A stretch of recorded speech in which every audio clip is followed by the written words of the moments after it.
გაირკვა, გამოჩნდა, რომ პროცესები მიდის ალბათ მოლაპარაკებისკენ, დალაგებისკენ, ოღონდ უკრაინისთვის და დასავლეთისთვის, დასავლეთი ერთიანი არ არის, მაგრამ დასავლეთის გლობალისტური ნაწილისთვის არა მომგებიან ვერსიები განიხილება.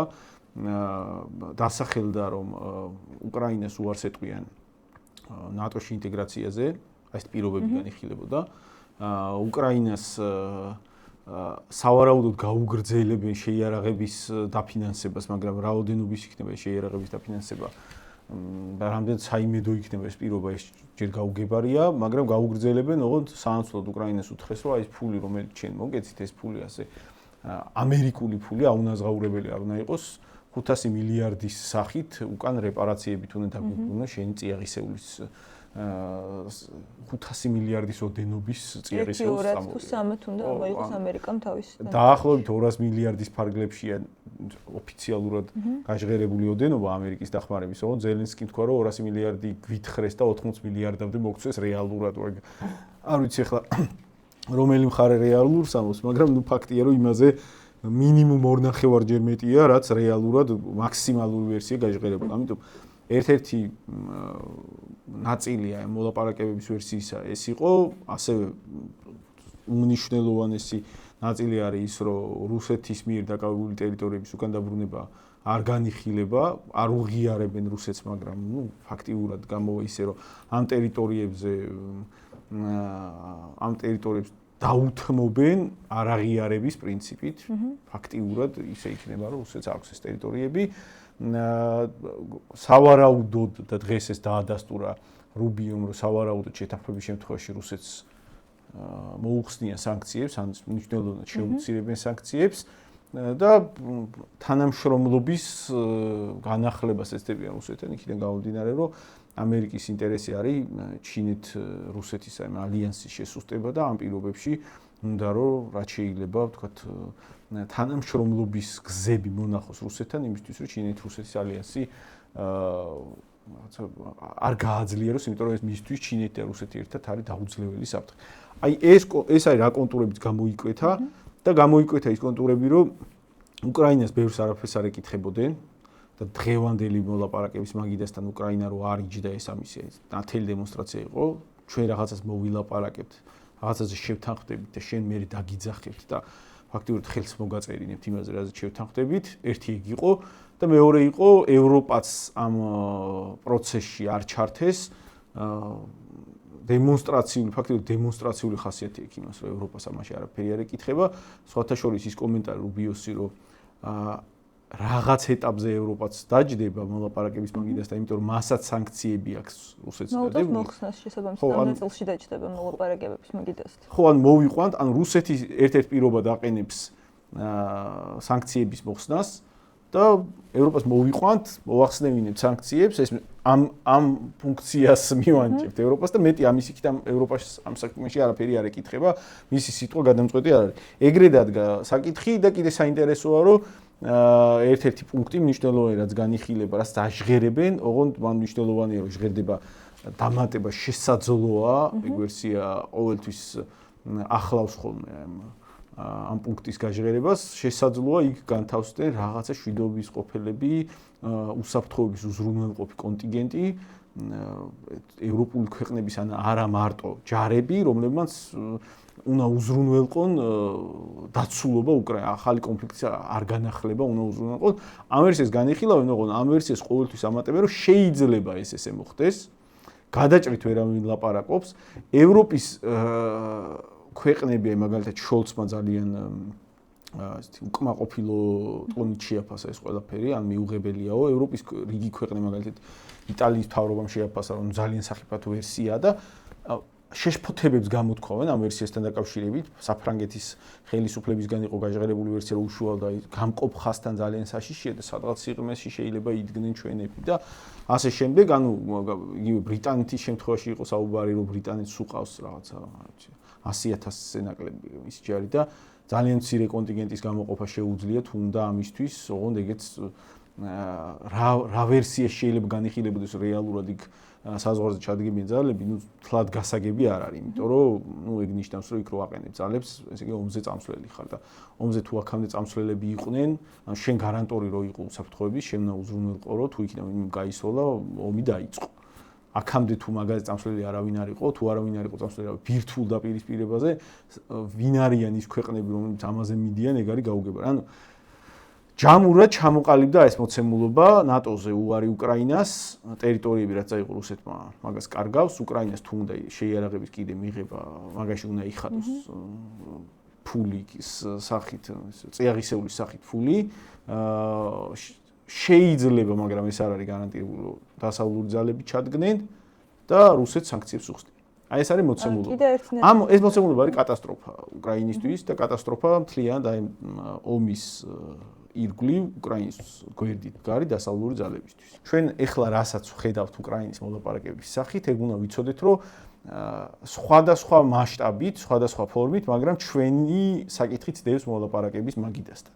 ეხლა რა არის ეგ პუნქტები, გავყვეთ რას ნიშნავს. უკრაინის მთელი შინაარსი დასავლეთისთან ინტეგრაციის, ჩვენიც და ყველას, ვინც ამას ცდილობს, ნატოში ინტეგრაციის, არის რომ რაღაც უსაფრთხოების უზრუნველყოფა მოხდეს, რაღაც დაცვის გარანტიები მიიღოს და ნატოში შედიხარ, ეს არის ერთ-ერთი პუნქტი და ნატოში თუ ვერ შედიხარ, რაღაცა სხვა მექანიზმები მაინც აი ახლა მოლაპარაკებით რომ იდით, რაღაცა სხვა მექანიზმები მაინც მოიძებნოს ჩვენი დაცულობის. სხვა მექანიზმები თუ რაიმე შეიძლებოდა ყოფილიყო, აი ეს ობიექტური და რეალური, ну აი მაგალითად არსებობს ახლა წარმოდგენა, რომ ჯარებს ჩააყენებენ ვიღაცები, ანუ იმ სხვებმა უნდა იომონ უკრაინასთან ერთად. როცა ამერიკა ამბობს, რომ მე ჩემი ეგიდით, ჩემი ჯარები მან არ ჩადგებიან და არც განვიხილავ, რომ მან ჩამდგარი ჯარები ნატოს მეხუთე პუნქტის და ქოლგის დაცვის ქვეშ იქნებიან, ეგ ნიშნავს, რომ მე არ ვიომებ. მე მაგაზე წამსვლელი არა ვარ. ნებისმიერი სხვა ჯარი, რომელიც მან დგება, ну თავის თავზე უნდა იღებდეს მაგ ხვედრს რაღაცა, მაგ ტვირთს, რომ მე ვიომებ მაშინ. ამერიკა ვერ ომს, მე ვიომებ. რამდენად წარმოგვიდგენია, რომ ასეთი რომელიღაცა ქვეყანა მაგაზე წამსვლელია, რომელიღაცა ქვეყანას აქვს შესაბამისი ძალები, შესაბამისი პოლიტიკური მზაობა, მე მაგ პუნქტს უყურებ ძალიან დიდი ეჭვის თვალით და მოლოდინი მაქვს, რომ მაგ ნაწილში, მით უმეტეს რადგან შესაძლოა ამატებენ, მაგ ნაწილში შეთანხმება მიღწევადი ვერ იქნება. ყოველ შემთხვევაში თუ რაღაცა ფორმით საზოგადოებრივი განწყობების დასაწყნარებლად იქ რამის მიღწევა მოხერხდა, ეს შეიძლება იყოს აი რაღაც ეუთოს სადამკვირვებლო მისიის ფორმის, აი რაღაც შინაარსობრივი ხო რაღაც მისია, რომელიც პირდაპირ არ იღებს თავის თავზე ფუნქციას, რომ იქ ომი თუ დაიწყო, ის საომარ მოქმედებაში გადაიყვანს. ერთ-ერთი ვერსია რაც გავრცელდა იყო და ჩემი აზრით ეგ ასევე დამამშვიდებელი ფორმულირებაა, გუშინ გავრცელდა სხვა მედია საშუალებებში უკრაინულში და რუსულში, რომ მოლაპარაკების მაგიდაზე დგას პირობები, რომ თუ თქვათ ომი განახლდება რუსეთის მიერ, უკრაინას ეძლევა პირობა, რომ მას დაუყოვნებლივ მიიღებენ ნატოში და ეს იქნება დასავლეთთან პირდაპირ საომარ მოქმედებებში პროცესების გადაყვანა. ანუ აი მაშინ დავიწყებთ ომს. მაგრამ ეგ რაღაც შინაარსობრივად გამორიცხავს იმ მოცემულობას, რომ აი უკრაინას ეხლა ამ მომენტში ნატოზე უარს ეუბნებიან და ამერიკა ამბობს, რომ მე არ ჩავერევი, იმიტომ რომ ომი არ მინდა. თუ ეხლა არ უნდა ვიღაცას ომი, ეხლა არ არის მაგაზე წამსვლელი.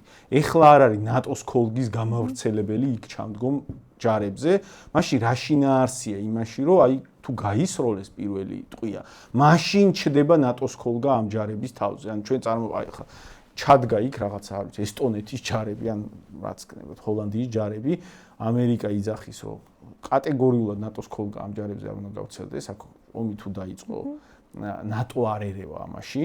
ოღონდ თუ გასროლა მოხდა, ავტომატურად უკრაინა ნატოში გაჩნდა და ნატო ერევა უკვე ამაში. ხო არა ლოგიკური, ამიტომ არ ვიცი, ეგეთი ფორმულირება არარეალისტური თუ გაჩნდება რაღაცაში, ეგ ფორმულირება იქნება აპრიორი აქედანვე ტყუილი გადაგდებისთვის განწირული. ანუ იქ თუ გავარდა ტყია და ნატოს ქოლგა უარიცავს ევროპულ ჯარებს, რომლებიც იქ დგანან, არც უკრაინას არ მისცემენ ნატოს დაცვის გარანტიებს. ამიტომ ფაქტიურად ვიღებთ მოცემულობას, სადაც დაცვის გარანტიები არ აქვს უკრაინას და ერთადერთი დაცვის გარანტიები თუ რამე შეიძლება შერჩეს, არის შეიარაღებას გიგრძელებთ, შეიარაღებას გაწვდით.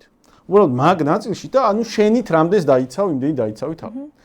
და მაგ ნაწილში, ეგ ნაწილიც მნიშვნელოვნად განვიხილოთ, რამდენად პრობლემურია, იმიტომ რომ რაც დაპირებები შეიძლება მისცენ, ოღონდ რა შესრულდება, რა ხარისხით შესრულდება და რა ხარისხით მოახერხებს დასავლეთი ამის შესრულებას იმ პირობებში, რომ აი ომი ჩაცხრა და დასავლეთში ერთის მხრივ არ სადარწავა ზეწოლა ამ უმრჩევლისა, რომ ეს მილიარდები სად მიდის და მეორეს მხრივ მოიხსნება აი ეს რაღაც მორალური საფუძვლები დახმარების გამართლებისა, რომ აი რა ხალხი აღარ იხოცება და აი როგორ რაღაცნაირად ხო უნდა გაამართლო ასეულობით მილიარდი სადაც გადარიცხო, ხო?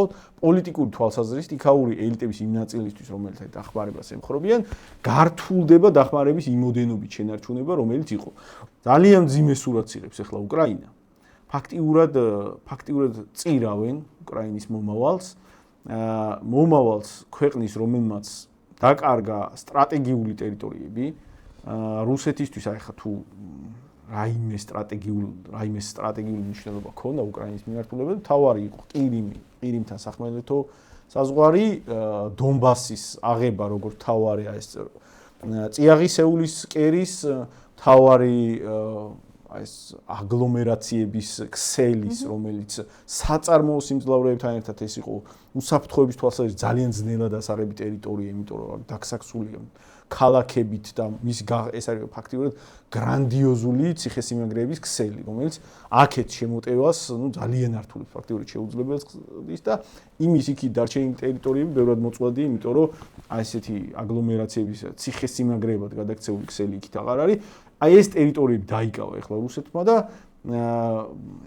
საწარმოო სიმძლავრეები მოეშალა ამ პერიოდში, ამ პროცესში უკრაინას, სერიოზული დარტყმა მიიღო მის ადამიანური რესურსის სახით და შესაბამისად აწი რამდენიმე წლის განმავლობაში ბევრად თვითკმარი ეკონომიკის, ბევრად თვითკმარი საწარმოო სიმძლავრეების მქონე რუსეთი შეეცდება მოითქვას სული და მოემზადოს რაღაც ახალი რაუნდისთვის, სადაც ბევრად არათანაბარ პირობებში იქნებიან მხარეები მომზადების კუთხით, ვიდრე აქამდე შეიძლება წარმოგვიდგინო.